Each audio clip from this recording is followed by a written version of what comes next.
अभी बाबा कहते हैं मैं तो साधारण गुप्त रूप में आता हूँ। मैं जब आता हूँ तो इतने गुप्त रूप में आता हूँ कि मूढ़मती लोग मेरे को पहचान नहीं सकते। क्या पहचानेंगे? इन आंखों से देख करके पहचानेंगे या तीसरे नेत्र से पहचानेंगे? है तीसरे नेत्र से। तो ज्ञान के नेत्र से तो पहचाना जा सकता है, लेकिन इन आंखों से देख करके कोई भगवान के पार्ट को पहचान नहीं सकता। भगवान जो है वो इन आंखों से देखने की चीज नहीं है। भगवान तो सुप्रीम सोल को कहा जाता है। सुप्रीम सोल इन आंखों से दिखाई पड़ेगा क्या? नहीं दिखाई पड़ेगा।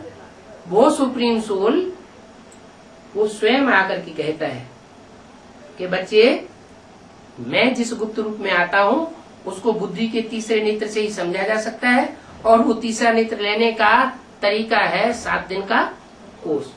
जब तक 7 दिन की भट्ठी नहीं की है तब तक बुद्धि में पक्का बैठ नहीं सकता। क्या? कि भगवान इस सृष्टि पर आया हुआ है। दुनिया में भी बच्चा पैदा होता है तो पहले शरीर छोड़ता है। शरीर छोड़ने के बाद ही तो बच्चा बन के पैदा होता है कि नहीं? और बच्चा पैदा तब होता है जब वहां शरीर छोड़ने से पहले 4 महीने से पहले ही गर्भ तैयार हो जाता है। व्यक्ति ने शरीर नहीं छोड़ा, शरीर छोड़ने से 4 महीने पहले से ही उसका गर्भ तैयार हो रहा है उसके संस्कारों के अनुसार।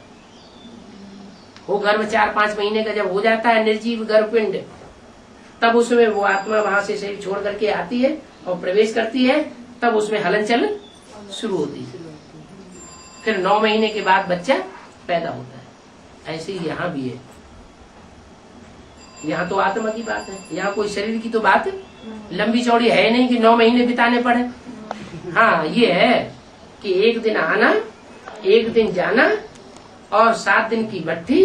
उस 9 दिन के बीच में जबकि आना जाना होता है ना, तो भी ज्ञान की ही बातें होती हैं, कोई दूसरी बातें होती हैं?